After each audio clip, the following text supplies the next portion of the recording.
Hello दोस्तों, welcome back to our channel. तो जैसा कि हमने पिछले एपिसोड में देखा था, ज़ियावियन हेवनली पाम टेक्निक को मास्टर करते हुए अपने मास्टर के पास वापस आ चुका था, जहां मास्टर याओ भी पूरी तरह से अपनी सोल पावर को रिकवर कर चुके थे। इसलिए ज़ियावियन वहां पे और ज्यादा देर ना करते हुए अपने सभी इंग्रेडिएंट्स और टॉप के मटेरियल्स का इस्तेमाल करते हुए मास्टर याओ की बॉडी को रिफाइन करने लगा था। लेकिन इस प्रोसेस में मास्टर याओ को काफी ज्यादा पेन बर्दाश्त करना पड़ रहा था। जबकि एपिसोड के एंड में हमने देखा था सोल हॉल पैलेस भी स्टार पवेलियन हाउस के ऊपर अटैक करने के लिए रेडी हो चुका था, जिसके बाद यहीं से हमारे नेक्स्ट एपिसोड की शुरुआत होती है। तो इस एपिसोड की शुरुआत में हमें स्टार पवेलियन हाउस का ही सीन दिखाया जाता है, जहाँ पे अभी के लिए सब कुछ शांत था। इवन स्टार पवेलियन हाउस के सभी डिसेबल्स भी अपने रोजमर्रा के कामों में मसरूफ थे। लेकिन उन बेचारों को कहाँ पता था कि आज उनके ऊपर कितना ज्यादा खतरनाक अटैक होने वाला है। खैर उसके बाद सीन चेंज होता है, हमें स्टोन टावर का सीन दिखाया जाता है, जहाँ पे मास्टर याओ की बॉडी को अभी तक भी उन फ्लेम्स ने घेर रखा था, जिसके चलते उन्हें अभी तक भी वहाँ पे काफी ज्यादा पेन बर्दाश्त करना पड़ रहा था। और इस प्रोसेस को ज़ियावियन भी वहाँ पे खड़ा होकर देख रहा था। जबकि बाहर की तरफ हम एल्डर फेंगजी को देखते हैं, जो कि थोड़ी टेंशन में ऊपर आसमान की तरफ देख रहे थे। और तभी ज़ियावियन के सभी दोस्त भी वहाँ पे उनके पास पहुंच जाते हैं, जिन्हें देखकर एल्डर फेंगजी वहाँ पे उनसे सवाल करते हुए पूछते हैं अभी के लिए ज़ियावियन क्या कर रहा है और सब कुछ अंडर कंट्रोल तो है ना। एल्डर फेंगजी की ये बात सुनकर हम देखते हैं कि मिस किंगलिंग वहाँ पे अजीब सा मुंह बनाते हुए कहती है, सच कहूं तो उस रूम के अंदर क्या हो रहा था मुझे कुछ भी समझ नहीं आया। और अजीब बात तो ये है कि यंग मास्टर ज़ियावियन ने अपने मास्टर याओ की बॉडी को रिफाइन करने के बजाय उल्टा उन्हें वहाँ पे जला रहे हैं। मिस किंगलिंग की ये बात सुनकर मास्टर टियानो उसे वहाँ पे बीच में ही रोकते हुए कहते हैं, अरे नहीं ऐसी बात नहीं है, वो भी बॉडी रिफाइनिंग का ही एक हिस्सा है। और याद रखो ज़ियावियन बिना मतलब की कुछ भी नहीं करता। अगर वो अपने मास्टर की बॉडी के साथ ये सब कर रहा है तो समझो वो सब बॉडी रिफाइनिंग के लिए वाकई जरूरी होगा। जबकि सामने की तरफ हम देखते हैं कि एल्डर फेंगजी की टेंशन तो लगातार वहाँ पे बढ़ती ही चली जा रही थी। वहीं लिटिल फरी डॉक्टर भी मिस किंगलिंग को तसल्ली देते हुए कहती है कि तुम चिंता मत करो, ज़ियावियन जो कुछ भी कर रहा है वो बहुत ही सोच समझ के कर रहा है। लेकिन एल्डर फेंगजी का तो वहाँ पे उनकी बातों के ऊपर कोई भी ध्यान नहीं था, क्योंकि उन्हें वहाँ पे कहीं न कहीं अंदाजा हो चुका था कि उनके स्टार पवेलियन हाउस की तरफ बहुत बड़ा खतरा बढ़ रहा है। और ये बात सच तब हो जाती है जब मिस किंग कैन वहाँ पे भागकर आते हुए अपने मास्टर से कहती है, मास्टर बहुत बड़ी गड़बड़ हो गई। अभी अभी हमें अपने स्टार पवेलियन हाउस के जासूसों से पता चला है कि सोल हॉल पैलेस से अलग अलग ब्रांचों से अपने लोगों को इकट्ठा कर रहा है। और उन सभी वॉरियर्स को इकट्ठा करके वो लोग वहाँ पे एक बहुत ही ज्यादा पावरफुल वॉरियर्स का ग्रुप बना रहे हैं। और जानते हैं उनके ग्रुप बनाने का मकसद क्या है? हमारे स्टार पवेलियन हाउस के ऊपर एक बहुत ज्यादा खतरनाक हमला करना। और हमारे स्टार पवेलियन हाउस के जासूसों की कैलकुलेशन के मुताबिक अगले 3 दिनों के अंदर अंदर वो लोग हमारे स्टार पवेलियन हाउस में पहुंच जाने वाले हैं। अब ये खबर सुनकर तो हम देखते हैं कि ज़ियावियन के सभी दोस्तों को वहाँ पे एक बहुत बड़ा झटका लगता है। वहीं एल्डर फेंगजी जी ने वहाँ पे कहीं न कहीं इस बात का पहले से ही अंदाजा था। वो वहाँ पे ऊपर आसमान की तरफ देखते हुए कहते हैं, तो फाइनली वो समय आ ही गया जब हमें सामने से हॉल ऑफ सोल का मुकाबला करना होगा। मुझे पता था एक न एक दिन ये खतरनाक जंग होकर रहेगी, और जहाँ तक मेरा अंदाजा है इस जंग को अब और ज्यादा नहीं टाला जा सकता। एल्डर फेंगजी की ये बात सुनकर तो हम देखते हैं कि वहाँ पे खड़े हुए सभी लोग और भी ज्यादा हैरान हो चुके थे। जबकि एल्डर फेंगजी वहाँ पे एक ऑर्डर को पास करवाते हुए कहते हैं, जाके स्टार पवेलियन हाउस में सभी तक ये खबर पहुंचा दो कि यहाँ पे एक बहुत बड़ी जंग होने वाली है और सभी लोग उस जंग के लिए खुद को रेडी करें। सभी को बता दो गलती की कोई भी गुंजाइश नहीं है, जितना जल्दी हो सके जंग के सारे इंतजाम करो और हमारी प्रोटेक्टिव फॉर्मेशन को भी जितना ज्यादा हो सके उतना ज्यादा स्ट्रॉन्ग बनाने की कोशिश करो। और ये कहते हुए एल्डर फेंगजी खुद वहाँ से कहीं चले जाते हैं, जो देखकर मिस किंग लुआन भी ओके मास्टर कहते हुए वहाँ पे सोडो को बाकी सभी डिसेबल्स तक पहुंचाने के लिए निकल जाती है, जहाँ उसके पीछे पीछे ज़ियावियन के सभी दोस्त भी जाने लगे थे। और जैसे जंग की ये खबर है स्टार पवेलियन हाउस के बाकी सभी डिसेबल्स तक पहुंचती है, तो वहाँ पे चारों तरफ भगदौड़ मच चुकी थी। सभी लोग वहाँ पे जितना ज्यादा जल्दी हो सके जंग की तैयारी करने लगे थे। खैर उसके बाद सीन कट होता है और हमें एक बार फिर से स्टोन टावर के अंदर का सीन दिखाया जाता है, जहाँ पे मास्टर याओ अभी तक भी हेवनली फ्लेम के अंदर ही बैठे हुए थे। लेकिन अभी तक भी उनकी बॉडी के अंदर कोई भी मूवमेंट नहीं हो रही थी। जबकि पीछे की तरफ बैठा हुआ ज़ियावियन भी अब वहाँ पे अपनी प्रैक्टिस में लग चुका था। वो सबसे पहले वहाँ पे अपनी हेवनली फ्लेम का इस्तेमाल करते हुए डाउशैंग वाले स्केलेटन की बॉन्स को मेल्ट करते हुए लिक्विड में ट्रांसफॉर्म कर देता है, जिस लिक्विड ने देखते ही देखते वहाँ पे एक पिल का रूप लेना शुरू कर दिया था। और जैसे ही वो लिक्विड वहाँ पे पूरी तरह से पिल में ट्रांसफॉर्म हो जाता है, तो ज़ियावियन ने वहाँ पे और ज्यादा देर ना करते हुए जल्दी से वहाँ पे उस पिल को खा लिया था। जो कि जैसे ही वहाँ पे ज़ियावियन की बॉडी के अंदर पहुंचती है, तो उसने अपना जलवा भी दिखाना शुरू कर दिया था। उस पिल की प्योर एनर्जी ज़ियावियन की वजह से होते हुए उसके मरीडेस के अंदर जाने लगी थी। और ऐसा होते ही बाहर की तरफ हम देखते हैं कि वहाँ पे ज़ियावियन की बॉडी से काफी ज्यादा पावरफुल स्पिरिचुअल ऑरा रिलीज होने लगा था, जिसकी चपेट में पूरा का पूरा स्टोन टावर वहाँ पे आ गया था। इवन हम देखते हैं कि धीरे धीरे ज़ियावियन की बॉडी ऊपर हवा में उठने लगी थी। लेकिन उस डाउशैंग स्केलेटन की ऐसा एनर्जी थी कि वहाँ पे कम होने का नाम ही नहीं ले रही थी। इवन एक समय वहाँ पे ऐसा भी आ गया था जब ज़ियावियन की बॉडी भी वहाँ पे उस प्योर एनर्जी को बर्दाश्त नहीं कर पाती, जिसके चलते ज़ियावियन वहाँ पे एक जोर की धार के साथ अपनी सारी प्योर स्पिरिचुअल एनर्जी रिलीज कर देता है, जो कि वहाँ पे उसकी बॉडी से निकलते हुए स्टोन टावर को चीर कर सीधा ऊपर आसमान में जाने लगी थी। और सिर्फ इतना ही नहीं, उस एनर्जी से निकलने वाली शॉक वेव्स पूरे स्टार पवेलियन हाउस के अंदर फैलने लगी थी। ये सीन इसी तरह से थोड़ी देर तक वहाँ पे चलता रहता है। जबकि पीछे की तरफ हम एल्डर फेंगजी को देखते हैं, जो कि वहाँ पे उसी स्टोन टावर के गेट के पास पहुंच चुके थे। जबकि अंदर की तरफ हम देखते हैं कि ज़ियावियन वहाँ पे अपनी बॉडी को देखते हुए काफी ज्यादा खुश हो रहा था। वो एक्साइटेड होते हुए कहता है, मुझे पहले से ही पता था उस डाउशेंग स्केलेटन की असैसिनिटी मेरे काफी ज्यादा काम आने वाली है, जिसका इस्तेमाल करते हुए फाइनली मैं यहाँ पे रूज उनके 2 स्टार में ब्रेक थ्रू कर गया। इसी बीच एल्डर फेंगजी भी वहाँ पे स्टोन टावर के अंदर पहुंच जाते हैं, जहाँ पे अभी तक भी वो काफी ज्यादा परेशान दिखाई दे रहे थे। और वहाँ पे आते हुए उनकी नजर सबसे पहले वहाँ पे मास्टर याओलाओ के ऊपर जाती है, जो कि अभी तक भी वहाँ पे उस हेमली फ्लेम के अंदर बैठे हुए अपनी बॉडी को कंट्रोल करने की कोशिश कर रहे थे। वहीं एल्डर फेंगजी को वहाँ पे देख कर ज़ियाविन जल्दी से वहाँ पे उनके पास जाते हुए उन्हें ग्रीट करता है, लेकिन एल्डर फेंगजी तो वहाँ पे बस मास्टर याओलाओ की तरफ ही देखे जा रहे थे। और वो सीधे वहाँ पे ज़ियाविन से सवाल करते हुए पूछते हैं, और कितना समय लगेगा याओलाओ को अपनी बॉडी रिफाइन करने में, जिस पे ज़ियाविन उन्हें वहाँ पे जवाब देते हुए बताता है कि मास्टर याओलाओ यहाँ पे जिस बॉडी को रिफाइन करने की कोशिश कर रहे हैं वो बॉडी काफी ज्यादा स्ट्रॉन्ग है। हालांकि मास्टर याओलाओ अपनी सोल पावर को पूरी तरह से रिकवर तो कर चुके हैं, लेकिन इस बॉडी को रिफाइन करने में फिर भी उन्हें काफी ज्यादा समय लगने वाला है। और अभी के लिए मैं भी ये नहीं बता सकता कि उन्हें पूरी तरह से बॉडी को रिफाइन करने में कितना समय लगेगा। पर एल्डर फेंगजी हुआ क्या, आप इतने ज्यादा परेशान क्यों दिखाई दे रहे हैं? ज़ियाविन की ये बात सुनकर हम देखते हैं कि एल्डर फेंगजी उसे वहाँ पे बिना किसी एक्सप्रेशन के सीधे सीधे जवाब देते हुए कहते हैं, सोल हाल पहले हमारे ऊपर हमला करने के लिए आ रहा है, वो भी अपनी पूरी आर्मी लेकर। एल्डर फेंगजी की ये बात सुनकर तो बेचारा ज़ियाविन भी वहाँ पे टेंशन में आ गया था, और वो वहाँ पे सोल हाल पैलेस को गाली देते हुए कहता है कि वो लोग कभी नहीं सुधरने वाले। और ये कहकर वो दोनों वहाँ पे एक साथ अपने फ्यूचर की उम्मीद मास्टर याओलाओ की तरफ देखने लगे थे, जहाँ मास्टर याओलाओ की तरफ देखते हुए एल्डर फेंगजी वहाँ पे ज़ियाविन से कहते हैं, ये समय याओलाओ के लिए काफी ज्यादा खास है, इसलिए चाहे कुछ भी हो जाए तुम्हें यहीं पे रुककर अपने मास्टर की रक्षा करनी होगी। और ये कहकर एल्डर फेंगजी वहाँ से जाते हुए ज़ियाविन से कहते हैं, तुम यहीं पे रुककर अपने मास्टर का ध्यान रखो, तब तक मैं बाहर की सिचुएशन को हैंडल करता हूँ। एल्डर फेंगजी की जाती ज़ियाविन वहाँ पे मास्टर याओलाओ की तरफ देखते हुए कहता है, मास्टर आप चिंता मत कीजिए, चाहे कुछ भी हो जाए, लेकिन मैं किसी को भी आप तक नहीं पहुंचने दूंगा, ये मेरा आपसे वादा है। खैर उसके बाद हमें वहाँ पे बाहर का सीन दिखाया जाता है, जहाँ पे स्टार पवेलियन हाउस भी उस जंग को लड़ने के लिए पूरी तरह से रेडी हो चुका था। सभी डिसेबल्स अपनी अपनी पोजीशन ले चुके थे। और तभी मिस किंग लुआन वहाँ पे एल्डर फेंगजी को बताती है, मास्टर आपके ऑर्डर के मुताबिक मैंने हमारे सभी एल्डर्स और डिसेबल्स को वापस स्टार पवेलियन हाउस में बुला लिया है, और आपके कहे अनुसार सभी एल्डर्स मिलकर हमारी प्रोटेक्टिव फॉर्मेशन को और भी ज्यादा स्ट्रॉन्ग बनाने की कोशिश कर रहे हैं, जबकि उस प्रोटेक्टिव फॉर्मेशन को पूरी तरह से लॉक भी कर दिया गया है, जिसके चलते अब ना तो कोई बाहर से अंदर आ सकता है और ना ही कोई अंदर से बाहर जा सकता है। किंग लुआन कैसा कहती हम देखते हैं कि एल्डर फेंगजी वहाँ पे हमें अपना सर हिला देते हैं, जिसके बाद वहाँ पे पूरे स्टार पवेलियन हाउस के अंदर शांति छा चुकी थी। लेकिन ये खामोशी तूफान से पहले के आने की खामोशी थी। तभी एल्डर फेंगजी को वहाँ पे एक अजीब सा ऑरा महसूस होता है, जिसे महसूस करके उन्हें वहाँ पे अंदाजा हो चुका था कि सोल हाल पैलेस उनके बॉर्डर पे पहुंच चुका है। खैर उसके बाद सीन चेंज होता है, स्टार पवेलियन हाउस के बाहर एक जंगल का सीन दिखाया जाता है, जहाँ पे अचानक से एंट्री होती है ओल्ड पेकिंग कोस्ट की, जिसकी एंट्री के साथ ही वहाँ पे स्पेस में क्रैक्स आने लगे थे। और वो वहाँ पे अपने पीछे मौजूद मिस्टर ब्लैक और व्हाइट को आदेश देते हुए कहता है, तुम दोनों को मिलकर यहाँ पे इस प्रोटेक्टिव बैरियर को डिस्ट्रॉय करना होगा। आज हम स्टार पवेलियन हाउस को अपने बैरियर के नीचे पूरी तरह से कुचल देंगे, जिन्हें खत्म करने के बाद पूरी दुनिया के अंदर हमारा खौफ एक बार फिर से बर्पा हो जाएगा। और उसी के साथ साथ पूरी दुनिया को एक बहुत बड़ा सबक भी मिल जाएगा कि सोल हाल पैलेस के खिलाफ जाने का क्या अंजाम होता है। और ये कहकर ओल्ड पेकिंग घोस्ट वहाँ पे कमीनों की तरह जोर जोर से हंसने लगा था, जैसे बड़ा नेक काम करने जा रहा हो। जबकि पीछे की तरफ हम देखते हैं कि मिस्टर व्हाइट एंड ब्लैक को ज्यादा देर ना करते हुए अपनी डोकी एनर्जी को वहाँ पे अपने हाथों के अंदर समन कर लेते हैं। और उसके बाद उन दोनों ने वहाँ पे अपनी डोको एनर्जी का इस्तेमाल करते हुए उस प्रोटेक्टिव शील्ड के ऊपर एक बहुत ही ज्यादा पावरफुल अटैक कर दिया था, जहाँ उन दोनों का अटैक इतना ज्यादा खतरनाक और पावरफुल था कि उसके इम्पैक्ट की वजह से हम देखते हैं कि स्टार पवेलियन हाउस के ऊपर लगी हुई प्रोटेक्टिव शील्ड में भी क्रैक्स आना शुरू हो चुके थे। इवन उन क्रैक्स की वजह से पूरा स्टार पवेलियन हाउस भी वहाँ पे हिलने लगा था। और उस झटके से ज़ियाविन के सभी दोस्त भी वहाँ पे काफी ज्यादा हैरान हो जाते हैं, लेकिन एल्डर फेंगजी को वहाँ पे ज्यादा बड़ा झटका नहीं लगता।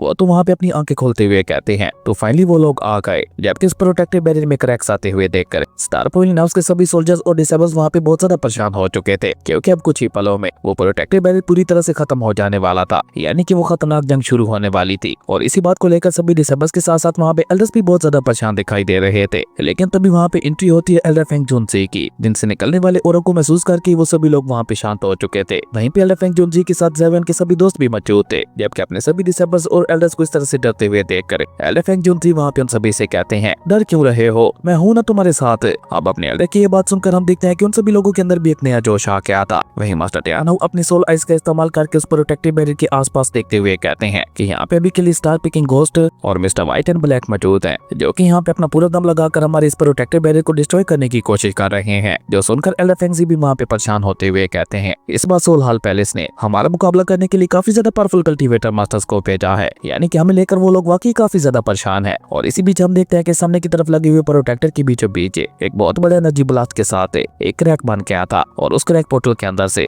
दोनों तरफ के लोग वहाँ पे एक दूसरे को देख पा रहे थे। और देखते ही देखते वो स्पेस क्रैक होल वहाँ पे बड़ा होने लगा था, यानी कि वो प्रोटेक्टिव बैरियर वहाँ पे पूरी तरह से डिस्ट्रॉय होने लगा था। लेकिन अभी के लिए वहाँ पे स्टार पिकिंग घोस्ट और मिस्टर व्हाइट एंड ब्लैक को देखकर किसी को कुछ समझ ही नहीं आ रहा था कि आखिर ये किस तरह की जंग है। लेकिन तभी वहाँ पे उनके पीछे कुछ space time crack portals open होते हैं, जिसके अंदर से काफी सारी ब्लैक फ्लाइंग बोट्स निकल कर बाहर आने लगी थी, जो देखकर स्टार पेकिंग घोस्ट वहाँ पे फेंग जोन्सी का मजाक उड़ाते हुए कहने लगा था, क्या हुआ फेंग जोन्सी, क्या तुम डर गए? वैसे सच कहूँ तो आज तुम्हारा डरना बनता भी है, क्योंकि आज तुम यहाँ पे मरने जो वाले हो। और सिर्फ तुम ही नहीं, तुम्हारे साथ साथ हम तुम्हारे पूरे स्टार पेविलियन हाउस को मिट्टी में मिला देंगे। स्टार पेकिंग घोस्ट की यह बात सुनकर हम देखते हैं कि फेंग जोन्सी भी वहाँ पे कोल्ड रूम में उससे कहते हैं, क्या वाकई तुम्हें ऐसा लगता है? और ये कहकर फेंग जोन्सी वहाँ पे अपने 2 एल्डर से कहते हैं, मेरे शेरो जरा इसे जवाब तो दो। अब फेंग जोन्सी की यह बात सुनकर हम देखते हैं कि वो दोनों एल्डर्स आकर वहाँ पे उसे जवाब देते हुए कहते हैं, हम लोग बचपन से स्टार पेविलियन हाउस के अंदर है, खुद को इसी दिन के लिए ट्रेन कर रहे थे। आज हमें यहाँ पे अपने स्टार पेविलियन हाउस को बचाने के लिए अपनी जान ताकि क्यों न दांव पर लगानी पड़े, फिर भी हम लोग पीछे नहीं हटेंगे। अब उन दोनों एल्डर्स की ऐसी बहादुरी देखकर बाकी सभी के अंदर भी एक नया जोश भर गया था, और वो सभी लोग मिलकर अपने स्टार पेविलियन हाउस के नाम के नारे लगाने लगे थे,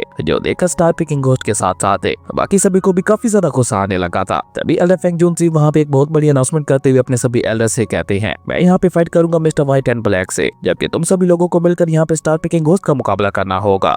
फेंग जोन्सी के ये फैसला सुनकर तो हम देखते हैं कि सभी लोगों को वहाँ पे एक बहुत बड़ा झटका लगता है। मिस किंगलवान तो वहाँ पे हैरान होते हुए कहती है, फेंग जोन्सी आप ये क्या कह रहे हैं? और सेम कुछ रिएक्शन वहाँ पे बाकी सभी लोगों का भी था, जबकि मास्टर टियानो तो वहाँ पे सीधा सीधा फेंग जोन्सी से बात करते हुए कहते हैं, तुम्हारे कल्टीवेशन लेवल के मुताबिक तुम यहाँ पे एक के साथ फाइट नहीं कर सकते, और तुम हो कि तुम यहाँ पे एक साथ उन दोनों के साथ फाइट करने की बात कर रहे हो, ये तो अपनी मौत को दावा देने के जैसा होगा। जिस पे फेंग जोन्सी उसे वहाँ पे कोई भी जवाब नहीं देते। लेकिन तभी वहाँ पे एंट्री होती है हमारे यंग मास्टर ज़ेवियन की, जो कि वहाँ पे बहुत ही ज्यादा कूल तरीके के साथ एंट्री लेते हुए कहता है, स्टार पेकिंग घोस्ट मेरा शिकार है, उसे मैं संभालूंगा। अब अपने यंग मास्टर ज़ेवियन को भी वहाँ पे आते हुए देखकर तो सभी लोगों का जोश वहाँ पे और भी ज्यादा बढ़ गया था, जबकि ज़ेवियन तो वहाँ पे अपने सामने मौजूद गुस्से से स्टार पेकिंग घोस्ट को ही घूर रहा था, जो देखकर स्टार पेकिंग घोस्ट भी वहाँ पे उसका मजाक उड़ाते हुए जोर जोर से हंसने लगा था। वहीं ज़ेवियन की ये बात सुनकर हम देखते हैं कि मास्टर टियानो वहाँ पे उससे कहते हैं, अगर ऐसी बात है तो हम लोग बाकी लोगों को संभालने की कोशिश करेंगे, ताकि यहाँ पे आप लोगों को कोई भी डिस्टर्ब ना कर सके। तभी मिस किंगलिंग वहाँ पे आगे आती हुई ज़ेवियन से कहती है, यंग मास्टर ज़ेवियन ने आप एक ध्यान उनको मेरे ऊपर छोड़ सकते हैं, मैं आसानी से उसे संभाल लूंगी। हालांकि मिस किंगलिंग का ये फैसला सुनकर ज़ेवियन को वहाँ पे थोड़ी चिंता तो होती है, लेकिन मिस किंगलिंग की पॉसिबिलिटीज के बारे में याद करके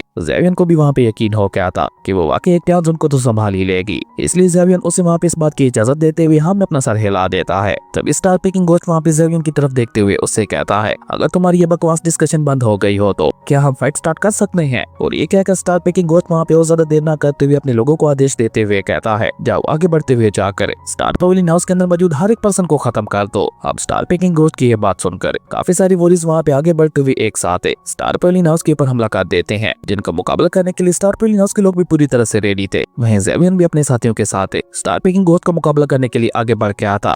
और तभी हमें वहाँ पे स्टोन टावर के अंदर का सीन दिखाया जाता है, जहाँ पे मास्टर येलो अभी तक भी हेमली फ्लेम के अंदर खड़े हुए अपनी बॉडी को रिफाइन करने की कोशिश कर रहे थे, लेकिन बाहर चल रही फाइट की आवाजें और उनसे निकलने वाली एनर्जी वेव्स मास्टर येलो को वहाँ पे डिस्टर्ब कर रही थी, जिसके चलते वो अपनी बॉडी को रिफाइन करने के लिए पूरी तरह से फोकस नहीं कर पा रहे थे। जिसके बाद हमें दोबारा वहाँ पे बाहर चल रही बैटल का सीन दिखाया जाता है, जहाँ पे सोल हाल पैलेस और स्टार पेविलियन हाउस दोनों तरफ के लोग आपस में भिड़ चुके थे, और दोनों तरफ के ही लोगों के रास्ते में वहाँ पे जो कोई भी आ रहा था वो उसे खत्म करते हुए आगे बढ़े जा रहे थे। वहीं ज़ेवियन का डिमोनिक सोल पपेट वहाँ पे मिस्टर ब्लैक के साथ फाइट कर रहा था, जिसके ऊपर वो काफी हद तक वहाँ पे भारी भी पड़ रहा था, क्योंकि हम देखते हैं कि ज़ेवियन की डिमोनिक सोल पपेट ने उसे वहाँ पे एक बहुत ही ज्यादा पावरफुल किक मारकर पीछे चट्टानों में गिरा दिया था। लेकिन इतने ज्यादा खतरनाक अटैक के बावजूद भी मिस्टर ब्लैक को वहाँ पे कुछ भी नहीं होता। वो वहाँ पे कमीनी स्माइल करते हुए कहता है कि मैंने ये कभी नहीं सोचा था कि ये डिमोनिक सोल पपेट इतना ज्यादा पावरफुल निकलेगा, लेकिन कोई बात नहीं, अब मैं इसे अंडर एस्टिमेट करने की गलती नहीं करूंगा। और ये कहकर मिस्टर ब्लैक भी अब की बार अपनी पूरी तैयारी के साथ आगे बढ़कर डिमोनिक सोल पपेट के ऊपर हमला करते हुए उसे वहाँ पे बराबरी की टक्कर दे रहा था। और हर गुजरते पल के साथ